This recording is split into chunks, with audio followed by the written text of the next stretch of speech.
And Damian, we are live. We are live. We are What's up, live. everybody?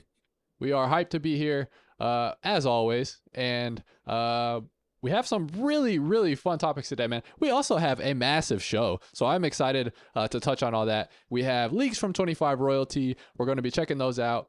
Are we hyped? Are we not hyped? We'll talk about, some of the pricing and check in on the 24 hobbies and see what those are even, selling for at this point, because the drop was so insane with the prices. We have viewer questions, and we want viewer questions. Are there still chase cards in older products? Really broad topic. Me and Damian are going to break that one down. Damian, we got rookie radar. Carlos Ulberg is a stud. We'll check out some of his cards, and does he have the potential to be like a long-term hold in the UFC card space? We got trash sell hold with 3 future products, PPV Buys 320. A whole lot to talk about today, man. And I am very excited to have you on the channel as always and get to chat with you about UFC cards. Thanks for coming on, man. No, it's good to be here. Anytime you put a show together, obviously this is on your channel, so you've been putting this one together for this time around, this collab. You should mention too, for the people, this is the first time we are having our actually scheduled collabs as a live. So shout out for Zach for that idea. And anytime Zach puts a collab, anytime Zach puts a collab together, he's always putting together really, really fun and thought-provoking topics. So hopefully the viewers out there are going to jump in the comments and give us your thoughts as well as we go through all the scheduled segments. It's going to be fun. Yeah, thanks, man. We're doing it, dude. And yeah, me and Damian were talking. We're like, I mean, it's kind of the same show, whether we're live, whether we're not live. Should we just take it live, see what happens? This could be a one-off. It could be a terrible show, and we never do it again. But we figured might as well try it, see what happens. Maybe we'll have some fun with the people out there. If you're watching, where are you watching from? Let us know what you're most excited about when we talk today. And Damian, we got some news, man. We got some news.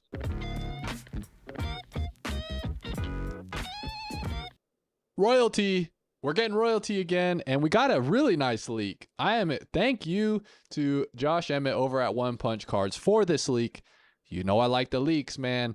And the ship is sinking, and we got the leaks. And right now, look at this beautiful card, dude. What do you think about this image from Royalty? Do you like it? Do you not like it? What are just your overall thoughts? I do like this. I do like this design. Not going to lie, it's got a little bit of everything. What I did appreciate this card. Shout out to One Punch Cards, Josh Emmett. The inscription on this card is insane, and it's not like this is a 10 or a 1 of 1. He's putting this on a 99, so shout out to him. But yeah, this is quite a different design. Obviously, we are getting that shield badge style that we did have a little bit last year and as well with this year when 2024 when that product came out. But yeah, this 2025 leak, keeping that same sort of, I guess, design in mind, but in the same time it's completely different. And what I did like about this is not really like anything we've had for UFC before, at least in my knowledge, from what I've seen from all the years previous.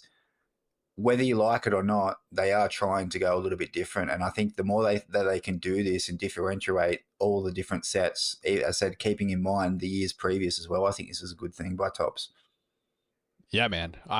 I really like this design, dude. And you know, Damian, maybe, because we're spending so much time together, dude, you're growing on me. When I see the vertical autos, man, and I've been paying more attention to it in my display, that to me really gets me excited because they do display so well. And you've got a lot going on in this design. You've got like the Stark house with the wolf there, if you watch Game of Thrones, and just all the insane badging that we've got and the depth of the design. To me, when I saw this, I was like, maybe Royalty's going to come with some bangers this year. And we'll talk about that later in the episode.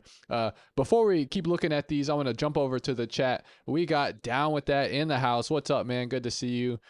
We got Austin. What's up? If if you're old enough to have watched Scary Movie back in the day.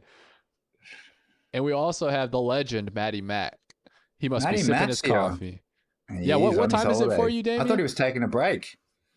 He's here for the show. He's taking a break from everything else, but he's here to hang with the boys. Gotta love the dedication. Yep, love to see it. All right, so back to royalty. We got a couple more leaks here, and then we'll kind of talk about some pricing and whatnot. We got this one from Manel Kopp, and it is this to me. It looks very similar to that other design, but it also looks a little bit different. So I don't know if this is going to be a variation, if this is a completely different design. Like as you see up here, it doesn't have the wolf, right? So maybe this is a separate design altogether. I think it's different, yeah, because it looks like it's different badging as well by the looks of it.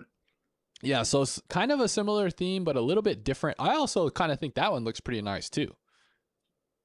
Yeah, man. Can't argue with that. I like the red in there as well.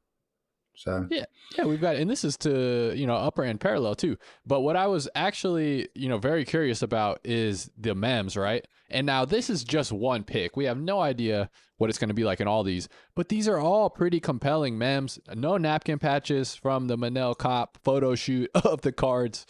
And I don't really like relics. I don't really like mems unless they're tied to something specific. But if they are going to put these in here, at least these are visually appealing and they look kind of cool. Yeah, man. And if they're doing mems in royalty this year and obviously keeping it to the same, it's not like this was the most expensive by far for the 2024 product by a long way. So if they're going to do that again, it's not like they're going to make it half price this year, but they need to be making these relics specific.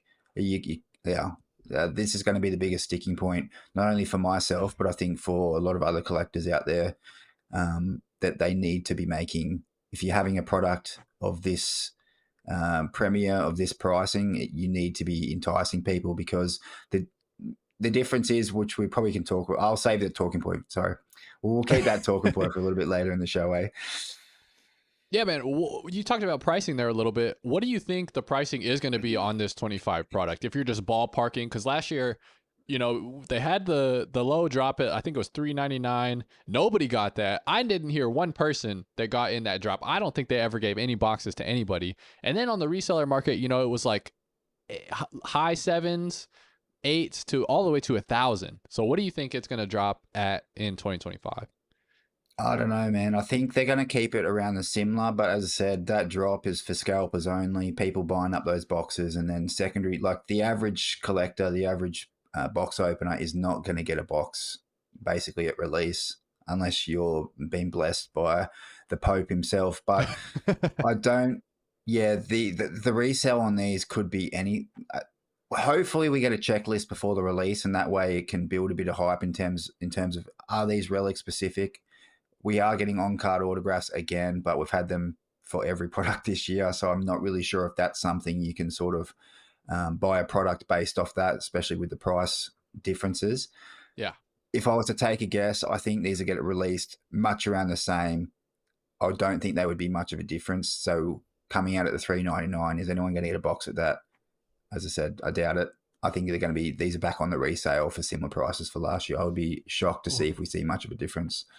Man, maybe I'm just being optimistic. I feel like maybe they're going to hit us with a little bit of a different price tag. Now, when we look at this data, why would you do that? I mean, they're still selling for $750, $800 a box, dude. So like, is this going to be, are they going to hit us with an $800 price tag again for this box? I really, really hope not.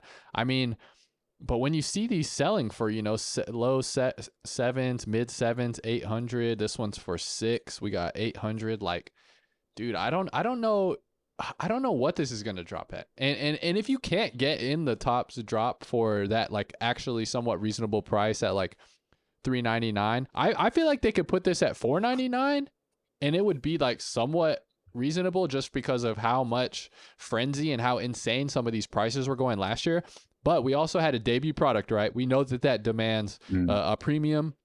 It is no longer debut. It's second year. We also had the buffer relics that went crazy online, and honestly, I don't really understand why they went so crazy, but that happened last year. Will that happen again? Probably not. So a lot of different things to kind of take into account whenever we're talking about what this pricing could potentially be. But you're worried about it. I'm worried about it.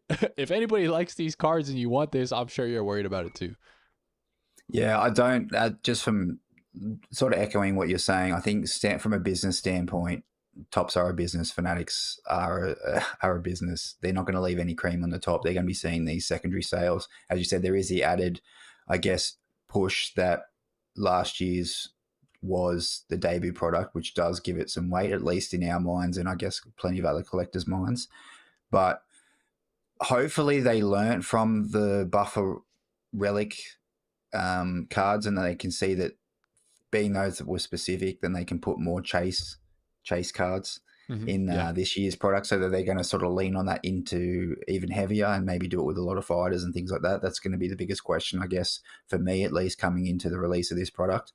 But yeah, Topps being a business, they're not silly. They're going to be looking at this from how much cream can they sort of get out of this product as well, and they're not going to leave extra room. They're not going to leave 2x release price on top of what the actual secondary sales are. So they're going to maybe land somewhere in the middle, but we'll see what happens. Yeah, dude, they're going to milk that cow, baby. They're going to milk the cash royalty as much as they can. We got Cody in the comments. Hey, yo, what's up, dude? Thanks for watching today.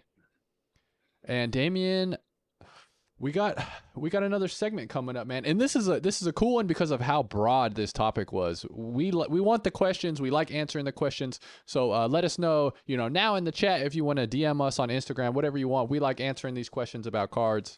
Let's check it out. All right. And we got viewer questions, dude. The question's from David BJJ754.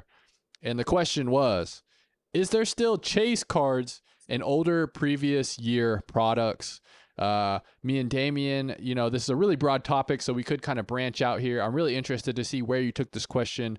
Are there chase cards in older previous year products? What are your thoughts? Yeah, as Zach was just getting at, we took this into two different directions, only talking pre-show about our different answers. The way that I read this question, that's what's so interesting when you get two different people with two different minds reading the same question. I thought that David was asking specifically, are there any chase cards left in any specific products? That's the way that my mind took that question. So the way that I wanted to answer this was by giving a specific example of a specific chase card from a specific product. Now, my mind straight away went to 2009 products. I didn't want to talk about 101s for the obvious reason that you can't really consider that a chase card because of the extremely low chance that you could be pulling one of those cards. So I wanted something with a little bit higher pop, but still has that extreme desirability. And I landed on the 2009 Red Ink Autos. So because they have a population of 25, what I was able to do is, now this is not an exact science because there are going to be copies of that card that aren't graded, but to get a ballpark figure, because of where we are now, people are wanting to get, regardless of the condition of those cards, people are wanting to get them encapsulated. People are wanting to send them to the grading companies.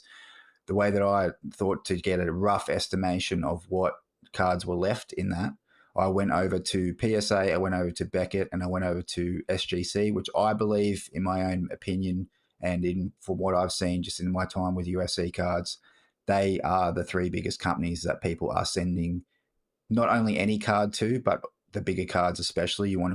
They are sending them to those three companies. So I went over to the pop reports on those three companies for 2009 Red Ink Autos.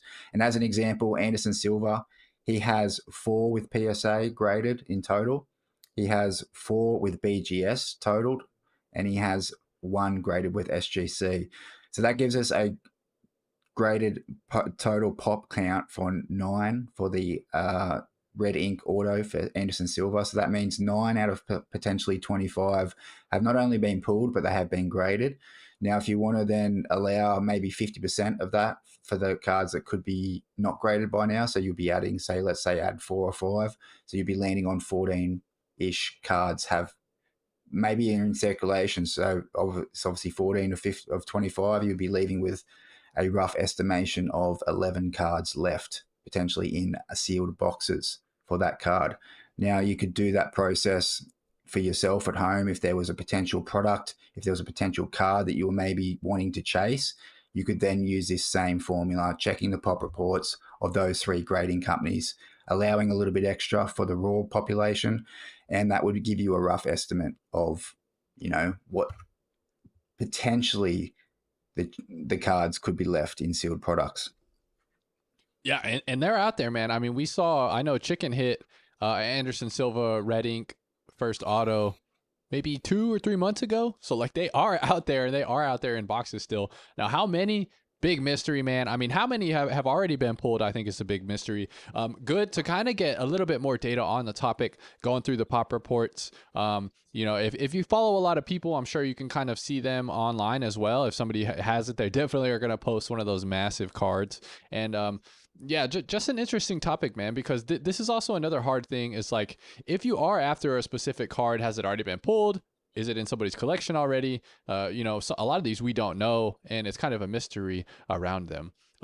For David's question here, man, I kind of took it as like real macro. I kind of had like a really macro view on it, and I took it as like, what makes a chase card a chase? Like when 10 years have gone by, what is considered a chase card, and has that changed from when the product first came out?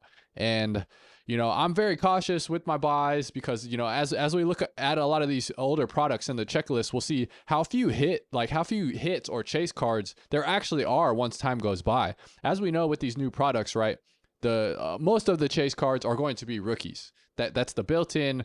Every time we have a rookie class, almost always we have a handful of really high-profile people that are very collectible. They could potentially be like chase cards. Now, what we know about that from, as we'll check out here in a second, is when we look back, we will see that a lot of these rookies aren't going to pan out and they aren't going to be chase cards anymore. So I kind of wanted to take it as more of like, let's be cautious on what is going to be a chase card long term.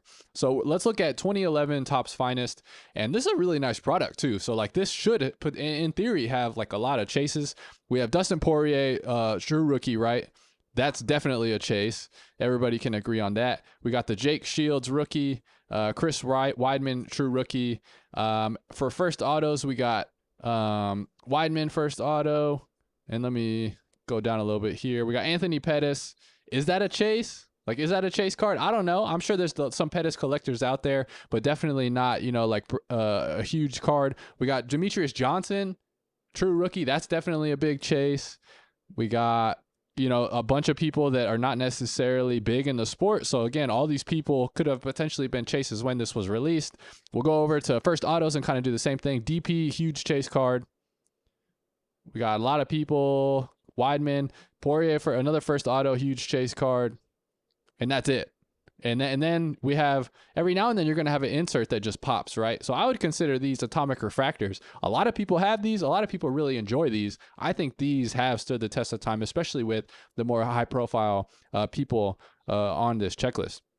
But kind of my thought there is just, and my point being, like, we need to be careful with what we consider a chase card and what we are going to spend a lot of money on if we do think it is a chase, because over time, what's going to differentiate these people is going to be their careers and what they did in the sport, right? So just because, all the new rookies come out and you think they're going to be the best, over time, a lot of those are not going to be chase cards. They're not going to be sought after, and they're not necessarily going to be super collectible besides the people that are hardcore fans of them and that's their PC.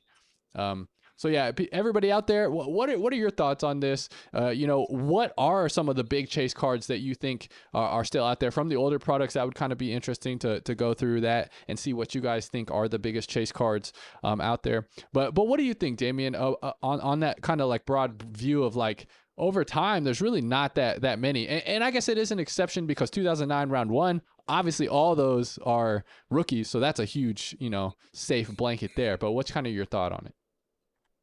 I definitely agree with your sentiment in terms of you have to be careful in terms of what's actually a chase card. And I think in reflection, even with you giving your answer, that actually is why I went straight to 2009 round one, because most of those fighters, they are already solidified in their careers. Most of them are retired now, so that is why I guess my mind went there, because that was a product that I thought, hey, well, if we're going to be looking at true chase cards for UFC, that is where a lot of those are going to be found. But yeah, if you're chasing, even you want to go as far as 2017, 2018, even some of those chase cards now are not always going to be considered potentially chase cards in the future. As you said, some of those fighters still have active careers. You never know what's going to happen. So that's where it's definitely a riskier play, the newer product that you're trying to chase a potential card. But definitely agree with the sentiment. When we're looking at actually what makes a chase card, rookies, or first autos, they're really the things that stand the time with most collectors. So, and I don't think that's going to change anytime soon. Yeah. But yeah, definitely be careful in terms of what you may consider to be a chase card or not. Yeah, this is where it's good to have filters in terms of going through specific, I guess, criterias for what you may consider to be a chase card or not. Only you can decide that for yourself. Every collector is going to be different. Every speculator is going to be different. But there are definitely, proven true rules that sort of, well, not rules, but criteria that sort of have stood the test of time, at least to now. So definitely give that a thought. And yeah, good sentiment from you in terms of what actually can make a rookie, what actually can make a chase card or not. Nice, man. Let's head back over to the chat for a second, and then we'll start talking about rookies and rookie radar with Ulberg. We got Medimac. The design is certainly interesting. Appreciate Topps putting in the effort here, and he is referring to the royalty that we talked about earlier in the segment. I'm also curious to see what they do with the parallels. Like, if this is a of 99, is this a silver? Like, is this going to change color? Is it going to be this coloring here? Definitely could be some interesting stuff with this royalty drop, from them hitting us with some nice ones from the jump. Yeah, man. So we got rookie radar next, and we are going to be talking about Carlos Ulberg. Yeah. Damian, look at this, dude. Look at this. Bang, man. Boom. Just sat him down. And I realized I didn't screen share that, so let me play it again. Just sits him down with it right there, man. Quickly done from Ulberg. And what do you think about him, man? Because I still don't know where I stand with him. We're back. Audio issues. It's the clown show's back, everybody. Objecto. Houston, we have lost contact.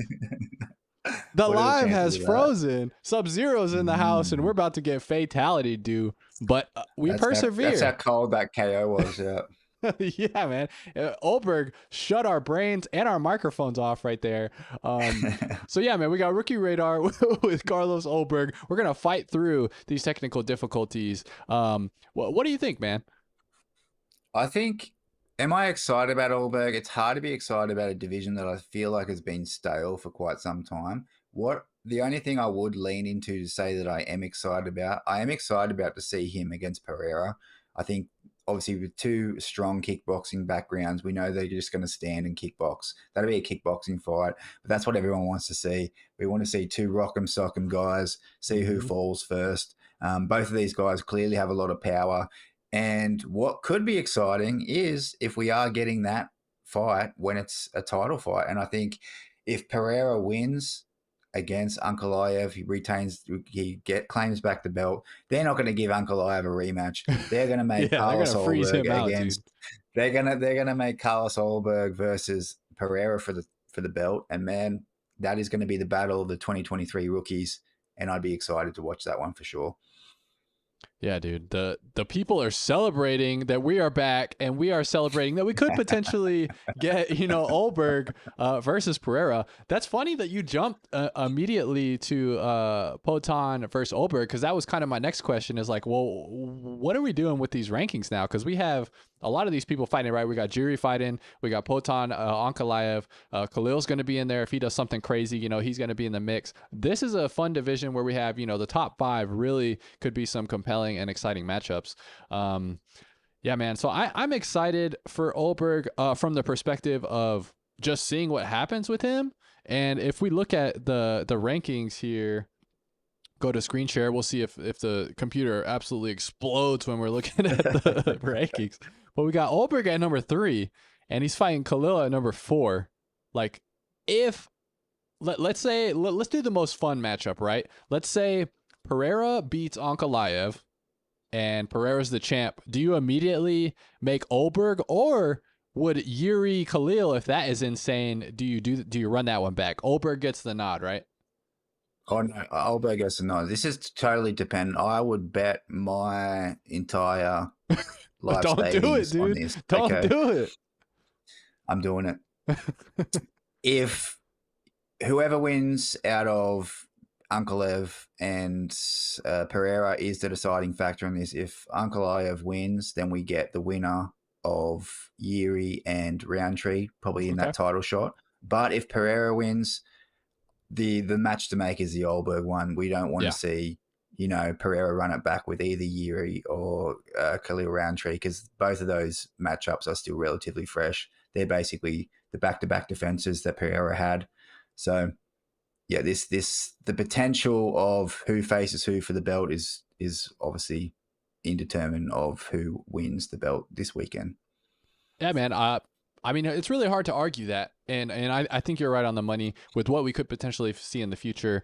With just if we can get Ulberg in a title shot, because we know if you got cards and the guy's getting a title shot, you are going to see a bump that week. Now, if he loses and he looks bad, that could potentially be a little downspin, a tail spiral. But after that huge knockout, it was also first round, right? So like he took barely any damage, if any. He should be ready to go relatively soon. Now these guys are fighting. These guys are fighting like this weekend, so it might be a little bit, but pretty awesome. So let's take a look at his cards, man, because that was another thing I was thinking. I was like, I don't really think I've seen too many like really big Ulberg collectors out there. So what does his market look like? Let's take a look at that real quick. And I got these organized by price also, Damian. So these are the biggest Ulberg cards that we have recorded online. We got the Select 101 here for 1,250. We got not a rookie, but we got the 24 Superfractor finest auto. Unsure if this is his first auto. I should have did more research. Shame on me for not doing that. But at 1,175 on the super, we got the Prism here, everybody's favorite. We got the Gold Prism 23 Gem Mint 10, selling for 850. So just like scrolling through these, what are kind of your thoughts on his market? And do you think, these are low? Do you think they're high? Do you think they're about where they should be? I think the two highest sales there where they should be. As I said, that would be dependent on is that his first auto or not. Obviously, Finest was not the first product. If he had a Chrome Super Refractor auto, I think that one would supersede that Finest one. But that Prism PSA 10 for $690 back in August, I would almost say that's a little. That is a gem. Obviously, yeah. Ooh, of 3 too. That's the shimmer. That's the shimmer, is it? What one did that one go for? 690. 690. Okay, that's the of 3 though. So yeah. I think that's about fair. I think his pricing is where it should be. And you were just mentioning before, he's got 14 fights, 1 loss, 7 or 8 finishes in the first round. So this dude gets it done, man. Yep. And that's as I said, if we get him against Pereira and something happens crazy in that fight, he could be on a rocket ship after that. If he was to get that win and claim the belt at the same time, that would be big for him. Yeah, 100%. We got some people in the chat. If Onk stands, I think he gets KO'd. Poton looked off last time. I completely agree. And like you're saying, Damian, if we get Poton versus Ulberg, if Ulberg can beat Poton, he's gonna take all that hype, man. You know how many eyes are on there whenever it's an Alex Pereira fight weekend. Like all eyes are going to be on him and Ulberg if they were to potentially match up in the future. And again, we're speculating hard here, dude. We're speculating hard here today, but yeah, dude, it's fun. That's what we do. We're the speculation kings, and it is fun. Always a good time.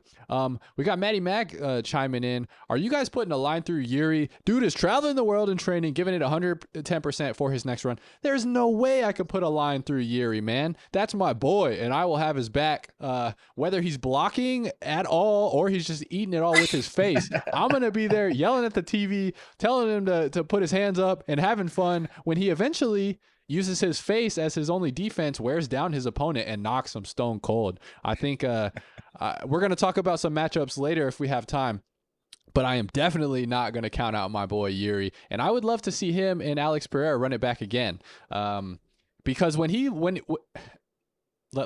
not try and sugarcoat it. He got absolutely murdered both times, but there were a couple combinations where when he was aggressive, Damian, he did land And to me, it looked like he could do that if he would have pressed the gas a little, but he was kind of tentative, and then Pereira does what he does, man. But yeah, dude, good stuff on Ulberg here. My other thought, Damian, was, so we know he's a hot prospect, right? We've kind of crystal balled the short term with his cards, the short term with his career. I want to know, do you think he is a guy that could potentially be a long-term hold in the UFC? Do you think he'll have, the type of run where we see people collecting him, 10, 15 years from now? Or do you think this is a potential like hype speculation where maybe you buy in now and you sell in the short term? What are kind of your thoughts on his long-term plays with Ulberg? I think longer term, it's definitely get even riskier. Obviously, we are crystal balling here a lot now. There's a lot that needs to happen in that time frame. But longer term, if he was to even go on, win the belt, have a few defenses, I don't know. It would have to be pretty spectacular. I think it would be hard, even for him at this stage, to overshadow someone who's more recent, even in Pereira. I think Pereira just has that sort of X factor, even though he doesn't speak English. He's just got that sort of aura about him that captures people in. People want to see him do well. So I think if you were to speculate, say Ulberg wins a belt, even if it is against Pereira for whatever reason, and then he gets a few defenses in, I think Pereira longer term probably would be the safer play. But you never know, man. This is where our sport is crazy. But I would lean towards no in terms of I can't sort of see, looking in the crystal ball, a way that Ulberg has collectability in 10, 15 years' time without, as I said, completely proving us wrong here right now, which we all hope happens. I hope for Ulberg it happens. But yeah, it would definitely be a very steep mountain to climb. We got Brandon Hill in the chat. What's up, dude? Great show. Thanks for watching, man. We had a little technical difficulties, but we're back. We're working through it, We're doing our best out here. We got Down With That saying Kiwis will buy Ulberg. Hey, man, you're right next to the Kiwis. What do you think about that? And also, Australia, New Zealand, they do have a really big UFC fan base. So what are your thoughts on that, on just a market being, pretty big over there for people supporting their hometown heroes? In the longer term, yeah, but UFC cards in particular, they need to grow here. Even in the card space right now, UFC is not what people are doing. People are doing all the other sports, if anything. So UFC's got a long way to grow before I think, people are buying up in order to make waves here in terms of card market for UFC. So one day maybe, but we're a long way off it at the moment. So I wouldn't be relying on that.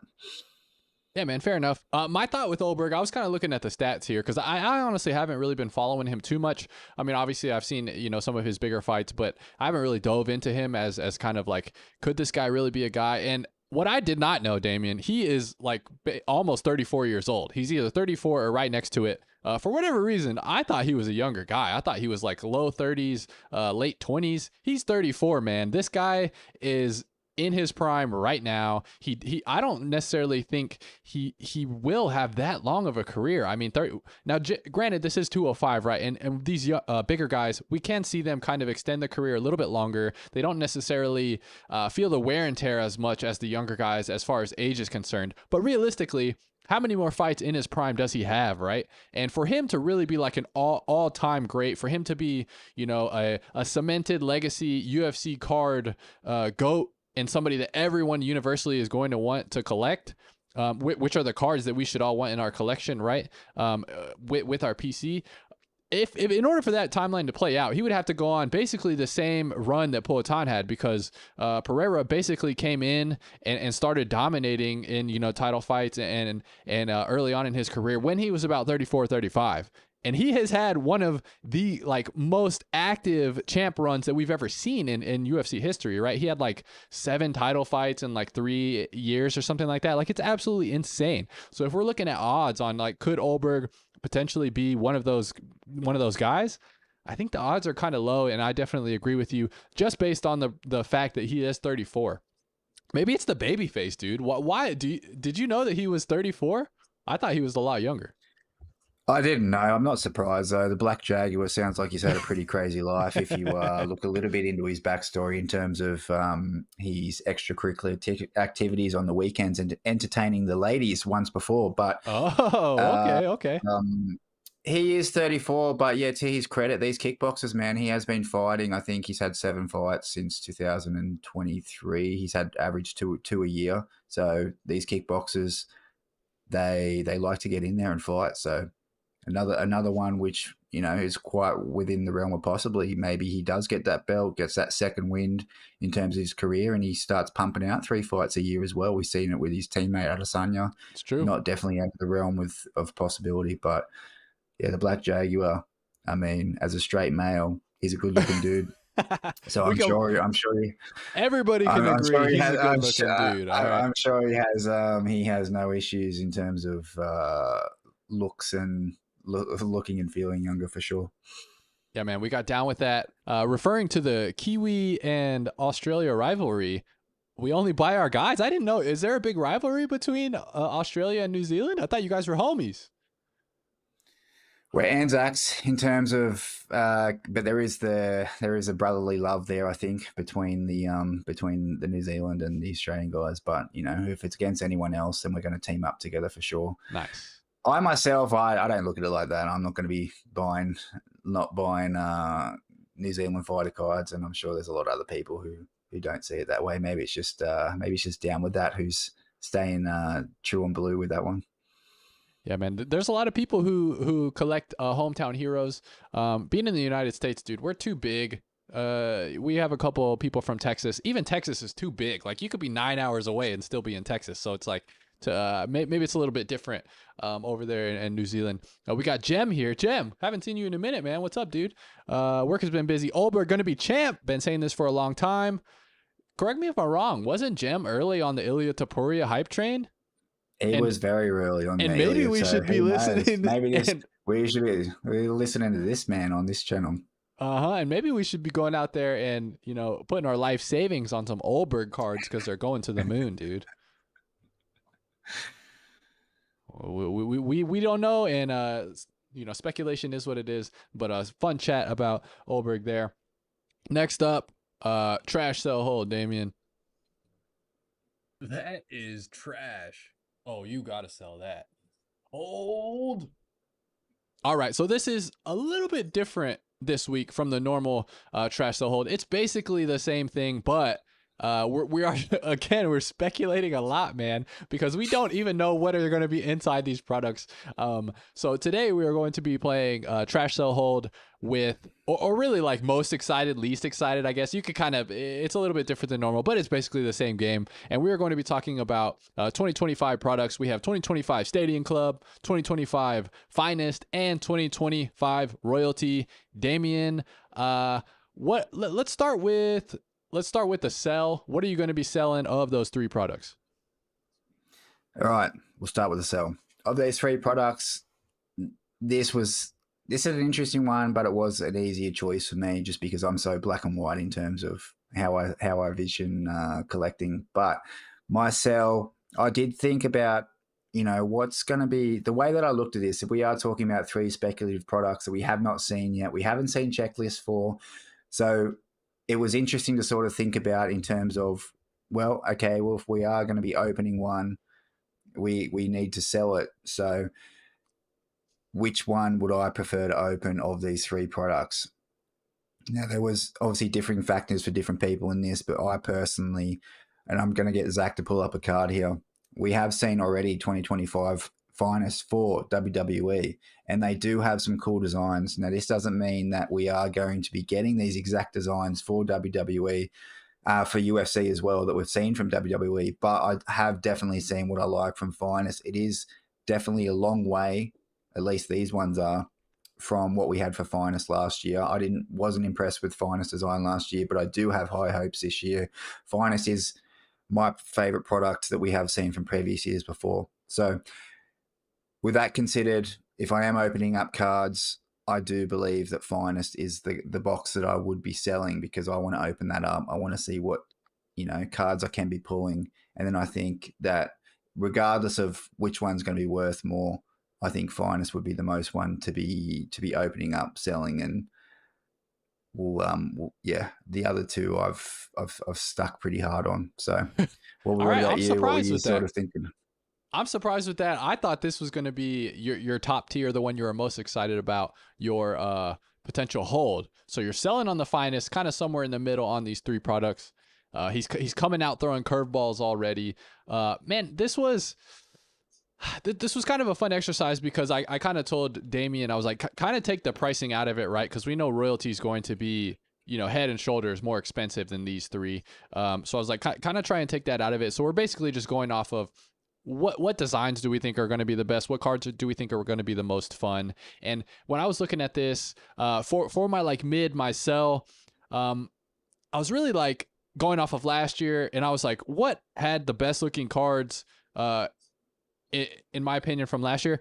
And I think this product had the best looking card, the number one best looking card of any card in 2024. And it is going to be Topps Royalty, and it's going to be the liquid silver, right? So I'm going to go ahead. I'm going to put this in my mid excitement. In my sell, I'm going to go ahead and sell Topps Royalty this year.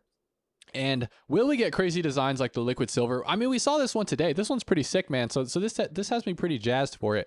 Honestly, my biggest con and what left, a sour taste in my mouth was just the price tag. I think if we could have got royalty last year for like $3.99, even $4.99, I thought it would have been a hit of a product, but because the pricing was just astronomical, dude, that really like killed it. And so I'm hoping that maybe this year it'll be a little bit more reasonable and that we can just.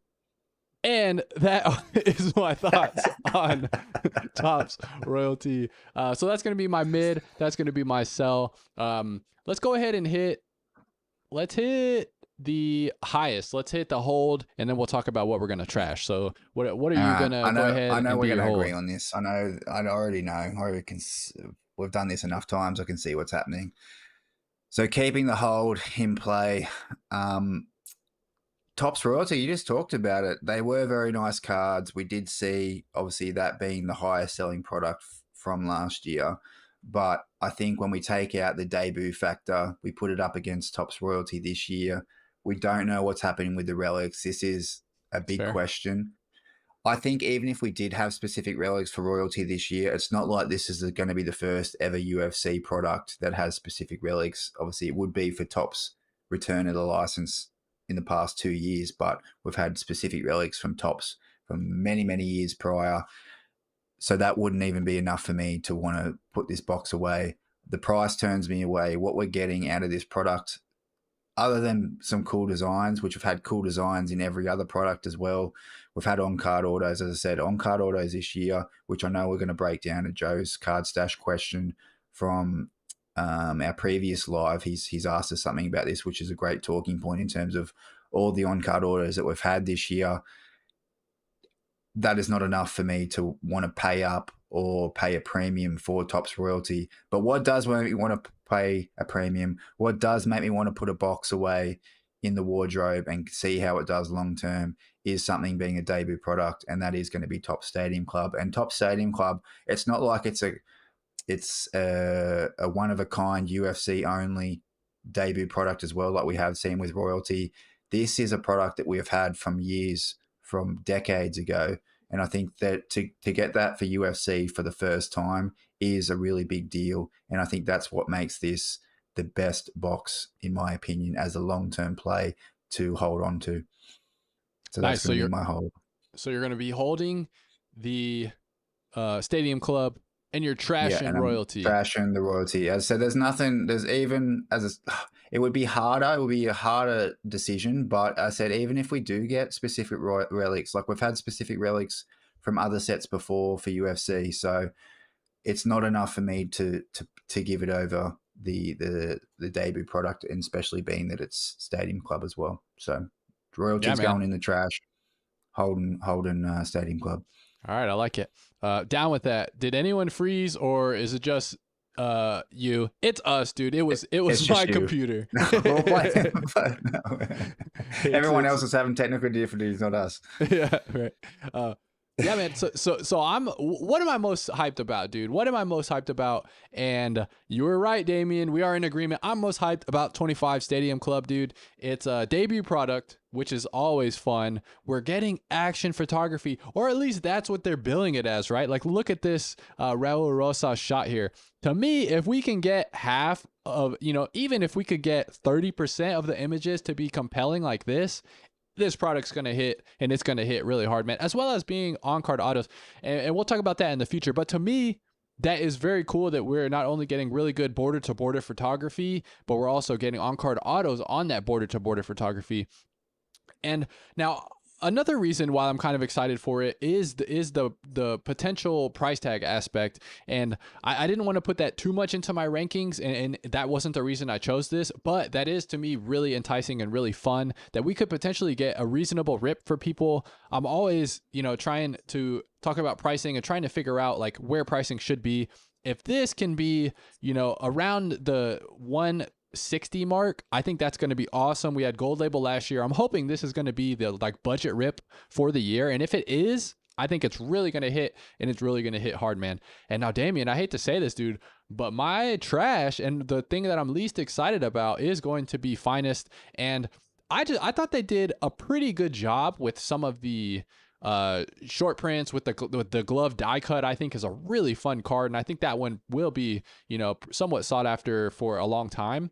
I don't know what they're going to give us for designs this year. Now, granted, this is we're just speculating on what we could potentially see, but I don't know if they're really going to match what they did last year. And I also think they're going to be doing a lot of like pose photography like they did last year for the 300 card base set. And I don't think that's going to go over well, man. I really don't think that's going to go over well. But what we did see was this, and this made it kind of a tougher decision, because we know that we are going to be getting the thoughts with the thoughts from the boss, and those usually do really well. I think this is the thoughts from the boss are kind of going to be like what the buffer jacket was for royalty last year. I think these are really going to get people hyped, and people are going to be chasing these for sure. Yeah, man, look at that card. Looks like a golden ticket straight out of Willy Wonka. That is, we're obviously not horizontal guys, but I mean, that's a nice looking card. So got to love the super refractor design, and that one's as good as it gets. Yeah, man, some good stuff talking about these products. We got some people in the chat. We talked about Jem earlier. He said, I also said Patchy Mix would be Chet. And we're talking about him picking Carlos Ulberg and picking Topuria to potentially be champ. So that's pretty hilarious. You can't win them all, man. Yeah. You can't win them all. Yeah. We got the Maori Wolverine, which is a sick name. I'm a Kiwi living in Sydney. I collect on-card autos of all the Maori fighters, which is pretty sick. And I don't know how many of those there are, but that's pretty fun. We got down with that. Fun fact for you, Zach. It's not Maori. It's multi. It's a what? You say multi, not Maori. Wow, multi. Multi. Multi. Okay, cool. It's the way they pronunciation of the R's. He can correct me if I'm wrong. I may be wrong, but yeah, put the phonetic in there. Multi Wolverine. What parts of the world do you guys live in? Everybody in the chat, hit us right now with the geography. Where are you at? Where are you watching from? Also, hit that like button. We're at 9, dude. We're at 9. We're not even double digits yet. We got to get double digits, man. Pump those numbies up. I'm from Texas. Where are you from, Damian? I'm from Newcastle, New South Wales, so not too far from where Wolverine's at. Yeah, I was gonna say that's actually very far away from me, Damian. But glad we just so you know, Texas and Australia are pretty far away. Matty Mac is in agreement with your list. I think he was agreeing to the Stadium Club potentially being the funnest. And dude, I'm telling you, after reading all the stuff out there, I did a video on Stadium Club and kind of what we could potentially expect, and a couple of different videos. People are excited for that one, man, and for good reason. I really think the action photography, if they can give that to us, which we don't know, but if they can deliver that and give us some good action shots, people are going to eat that up. So I'm very excited for that one as well. We got Multi Wolverine on-card autos are what I buy only. So he's talking about his multi fighters, which is interesting. Hey, man, if you got a code, stick to that code, and you will always love your collection for sure. Fun topic, Damian. Always fun talking about, potential products and what we could potentially do in the future. Let's move on to pay-per-view buys, and this is 320.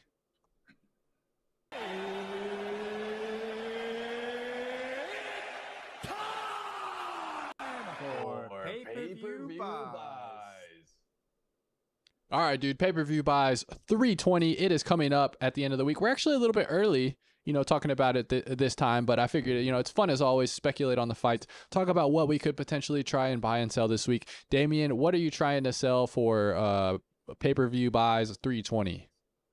So I'm going with I believe this is a card opener on this one, but it's the Joe Pyfer Ruby Wave Rookie Prism from 2023 Prism. Nice little color match here. Just a simple one. It's really the only Joe Pyfer card that I have, and it's the only real relevant card I also have to put up for UFC 320 pay-per-view. Hey, you got one. That's all that matters. You got one. But yeah, he's coming up against Magomedov. So I don't know what's going to happen in this fight. Joe Pyfer, he was sort of on a really good trajectory, had that slip up, and now he's been back with a win as well. So hopefully he gets another win and can keep a trajectory, because he's just another guy who's a little bit older as well. Not the youngest of prospects, we would say, but he is slowly climbing. He's obviously an interesting character. He's interesting personality. People are sort of a little bit more drawn to him than other people in the middleweight division. But yeah, hopefully he can get a win and we can get this card sold. Nice. Oh, good nickname too. Body Bags, right? Body Bags, yeah. That's a good nickname, man. You know how you have the created character in all the fighting games? I would always do like Body Snatcher, Body Bags. That was one that I would pick quite a bit. So I like the nickname for Joe Pyfer. And we are definitely going to, if we have time, to potentially talk about him at the end of this and what we think of this matchup with Abus Magomedov. But yeah, man, he is an interesting prospect where he really was set to blow. He had that fight with Hermanson, that skid. He did not look great in that, and has kind of been trying to get back to where he was ever since that. Watching the fight with Gastelum, it looked like he could have finished that relatively easily. He really was in no danger. He kind of took his foot off the gas, and to me, that was a weird move, because if he would have shut Gastelum's lights out, I think he would have even took off a little bit more. So interesting matchup here. Both big guys, both good strikers. Pretty nice card here. What are you looking at watchers pricing wise? Because this Red Ruby Wave was like a somewhat not a super low parallel, but this is like a lower end parallel. So what's the price tag on this baby? I got this at 30 AUD, so $30 is a buy it now, free postage. It's been up for a while, so in terms of watches, I think it's got 1 or 2 watches. Views, I don't really think it's moved a little bit. I actually should have prepared, and I should have done what I've talked about before, which is when you've had a listing up for longer than 90 days, you can just end the listing and then restart it, and that will give you a fresh run in the algorithm. So I may even do that when we jump off here. Yeah, always a good move. I got a pretty big card this week, dude. This is a of 5. It's from Midnight. The box actually opened somewhat recently. It's the Constellations. It's with Sean Strickland and Pereira on it. I had this up when I first opened it, Damian. I don't like to give my cards away, man. This is a big card. I had it up for $4.99, and nobody sent any offers even close to that. So I actually dropped it here. I dropped it to about $300, and I have the accept offers a little bit lower than that. So we'll be interesting. That's an aggressive price tag, but I just know if he wins, like, this card is gonna continue to go up. The Potan hype was absolutely insane when he was on his championship run. So I think I could potentially, maybe get something around that mark, and I'm pretty excited about that and about this hit. The box wasn't that great, but this hit was pretty insane. Also, I'm not selling this, but I have to talk about it, boy. I got my boy Yuri, dude. My boy Yuri's on this card, and Damian, this is off at PSA. This is a of 8 gold Asia. I really like this card. It's my favorite Yuri card that I have. I think the red trunk, the red tape with the little red on the top with PSA might look pretty good. Hopefully, it comes back a gem. This one was really clean. What do you think about this card, dude? It's a nice card. I do like Yuri too. Yuri is a fan favorite regardless. He's had a very up and down career, but everyone's still rooting for Yuri. His collector base is still, obviously it's dropped off because the speculators would have dropped off, but he still does have like, people do appreciate Yuri, so he does still have a collector base there. That's a nice card. 2021 Chronicles rookie gold off to PSA. Baby. I'd say that's a mistake, mate. You should have sent that to someone else, but we don't want to get too personal about me and PSA. Hopefully you don't end up with a 7 with that card. I hope you get a 10. I'm cracking that immediately if it's a 7. I actually just sent off I got how's this little side story?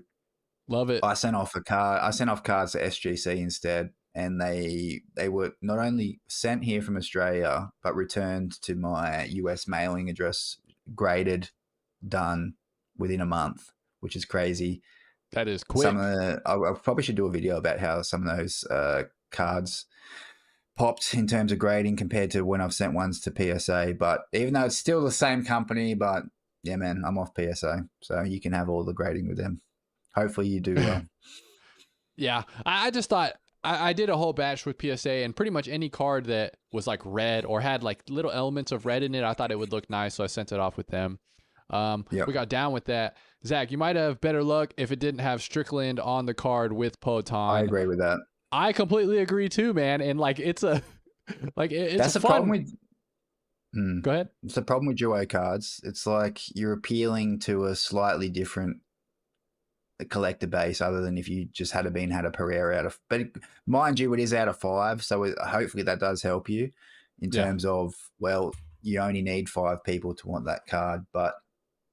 Yeah, especially with Midnight too. So you're niching down even further in terms of who wants to buy that card, because there's only a set group of people who like Midnight, like that design, and then will want to be picking up. Yeah, man, it's I completely understand. With down with that. Yeah, go ahead. Yeah, that's just as much of a Sean Strickland card as what it is a Pereira card. It is, man. You're on the money, dude. Like when I pulled this, I was like, at least one of these guys is red hot right now. And to be fair, Sean Strickland does have a big fan base, or at least it seems to be that way on social media. So it's not like he's just like a scrub. Yeah, that's right. You could get a Pereira, you could get a Strickland collector who wants to pick that card up. You never know. I don't know who would, considering how bad that fight ended, but yeah. But yeah, or how good it ended, Damian, because it was entertaining, at least with the finish, right? Yeah. But yeah, man, we got pay-per-view buys 320. Hopefully we can, make a sale potentially, or, at least have our fighters continue to do well. That means, potentially a big sale in the future as well. Everybody out there, if you're still watching, thank you for watching. Go ahead and hit that like button. We're past the single digits, Damian, which is a big landmark, and we're hyped about that. So Damian, I kind of wanted to talk just about some matchups this weekend. Like we talked a little bit about Ulberg with Poton and Ankh and Jiri and Khalil, but like we have some really good matchups. We talked briefly about Joe Pyfer versus Abus Magomedov. And hopefully we can see Piper with a big win there for your card, and also just for UFC cards in general. Correct me if I'm wrong. Abus Magomedov, does he have a card yet at all? Has he been printed? I don't think so. Yeah, I don't think so either. So for the card world, we want to see Pyfer get that done. But a pretty stacked card, man. This is one of the better ones that I can remember, in the past couple months that we've had. We have Pyfer, Abus, which should be fun. We got Yusuf Zalal, younger guy, against Josh Emmett. Dude, I did not know Josh Emmett was 40. That a long time. He's been around the block, dude, and he's been up there with the best of the best. Respect to him for still, being out there with these guys when he's 40 years old. We got Yuri Prohaska versus Khalil Roundtree. Damian, what do you think happens in this fight? I feel like this is going to be probably fight of the night material right here. Yeah, it's hard to see this one go in the distance, but you never know. You never know with these big, massive fights with the big strikers. They start off hesitant. Obviously, I reckon if it is going to get a finish, I don't know if it's going to be a first round one. I think both of these guys are going to be cautious of each other's striking ability, at least for the first one. So it might be a feeling out process going on for a lot of the first round. But if this one makes it to decision, I'd be very surprised. And I think this is going to be a very, very fun fight. But we'll wait and see. You're right. This is a good card. There is some. We've got every fight has a heavy hitter on it. We've got Joe Pyfer. We know he can get it done. We've got Josh Emmett, who hits like a heavyweight. We've got the two standing kickboxing in Khalil Roundtree, who also hits like a tree. And Yuri does what he does with his funky KO style, and then Corey said, this is one which we very well see a decision, but I'm actually, not only I'm a fan of the bantamweight division for obvious reasons, but Corey Sandhagen, Merab Dvalishvili, I'm super interested from a technical standpoint, how this fight plays out, I'm actually really pulling for Corey to get the job done, not only because that gets Marab out of the picture for the belt, but I actually think Corey Sandhagen, he's done his time in terms of, getting up into the contention. It's not the first time he's fought for the belt, but it's, well deserved now. He's a very, very good fighter, and I think he's even sort of shown his more, I guess, personal character in terms of some of the skits and things he's been doing on social media, which is actually very, very funny. But I'd love to see Corey Sandhagen get the belt this weekend. That'd be very, very fun for multiple reasons. Yeah, man, he's definitely. I'm worried about this because I'm a Sandhagen fan as well, and I also enjoy dynasties and like greatness. So I don't necessarily have somebody that I'm super rooting for. I think either way, we have a fun, compelling champion. Either Marab is unbeatable and he continues to go on a tear, or Sandhagen is new blood, and that could be exciting for potential new matchups in the division. But I am worried about Corey Sandhagen in this fight. We saw Umar Nurmagomedov pretty much do whatever he wanted with Corey Sandhagen, and we know Marab is also that dude when it comes to wrestling cardio. I can't fathom picking against Marab in this fight. If I was, like trying to choose who I think is going to win, I would definitely put my money on Marab. But I agree. I'm also hoping that we see Sandhagen show some of that funky style. Now, he is really long. He has really good footwork. And he's also a pretty smart technical fighter, besides the fight with Aljo where he got submitted immediately. So we could definitely see a really good matchup there as well. And, dude, when we're talking about Yuri versus Khalil, this has to end in a finish, right? Like, Yuri doesn't know how to not just turn into a wild man in there. I think the question is, like, does he still, have his chin about him? Because we know Khalil hits like a truck. Also, is Khalil going to be able to kind of like deal with the unorthodox style of Yuri? We've seen a lot of guys do well, and then once they get in the fire, Yuri is able to kind of just like outfunk them and just enter the matrix and absorb more shots, and he wants it more. So like, I'm very interested to see also how Khalil's chin is, because he got rocked heavy and hard multiple times in that Poton fight. Like, is he going to be able to withstand punishment? Is he still going, to be that aggressive, or has that kind of changed him over time? It'll be interesting to kind of see how he reacts in there with that. Yeah, no, definitely. I mean, two guys in very, very similar positions in their career, in terms of, taking a lot of damage. Like, Yuri's taken a lot of damage too over his past few fights.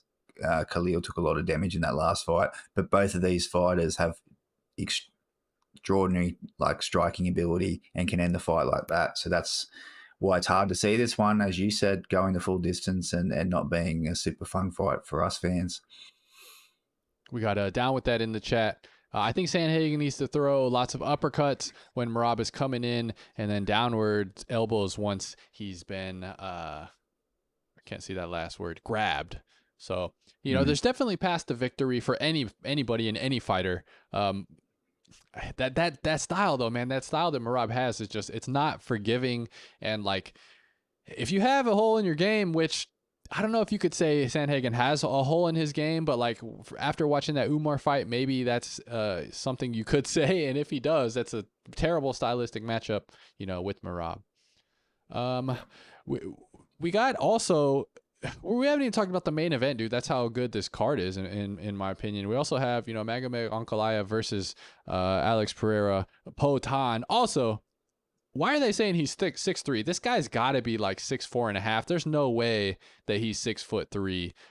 He's towering above multiple different fighters that are 6'3", 6'4". They also have Yuri as 6'2", which Yuri was basically the same size as Potan, who is probably 6'4", 6'5". So interesting that these are always wrong, Damian. The heights are always wrong, and it's almost like that on every sport, which really is amazing to me. I think the only sport that actually gets height accurate is the NFL, because they literally measure these guys at the NFL Combine. Yeah, it's like they're doing the opposite here. WWE, they tend to give everyone an extra foot and an extra 100 pounds. But I've actually stood next to Alex Pereira, and I'm about 6'1", close to 6'2", probably not quite 6'2". And yeah, Pereira was probably a good inch or so, or maybe even 2 above me. And he's just the biggest blockhead on him as well. He's a he's a really big guy. I would say, if I was to guess, I'd say, yeah, he's probably around. He might be 6'3.5" or something. I don't know, but he'd definitely be close to 6'4", you'd think. But I wouldn't put him much over that. Okay, fair enough. But You yeah, got the inside scoop, um, dude. You're out there in the trenches measuring these guys with the ruler out in the field. back in the day, back in last year, when I was staking out the Miami Fighter Hotel, trying to get Sugar Sean's autograph and hanging out with a couple of the auto crowd. That was a really good experience. I haven't really talked. I should have talked more. I should have made a video about this, but just like me coming from more so a card world, right? Because you would think they were pretty similar, and they do have a lot of crossover, but like the autograph world of UFC, like that was almost a completely different experience. And mind you, it was the first time I've sort of done that. But those guys, even some, I think there may have been a few ladies there as well. They are like diehard, and it's like, yeah, it was a completely eye-opening experience in terms of trying to get too much, man. There's no way I could do that. Trying to get signing. It was a good experience, and I'm glad I did it as a part of my trip over there for UFC 299. But yeah, it was fun. But yeah, I got to stand next to Alex Pereira and wait patiently for him to finish his conversation before butting in and asking for his autograph. Who are you picking if you're going to play crystal ball speculation for the weekend's main event? You got Alex Pereira, Magomed Ankalaev. They already fought, so we've already got some tape. We've already seen kind of how it could play out. What do you think? It's that puncher's chance, right? It's the puncher's chance that Pereira always has, and it only takes one from him.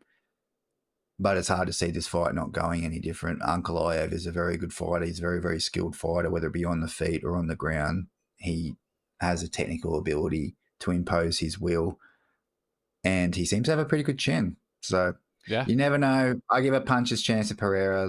Obviously, everyone else would as well, but I'd think, unfortunately, for the UFC card world, Ankalaev gets the win again.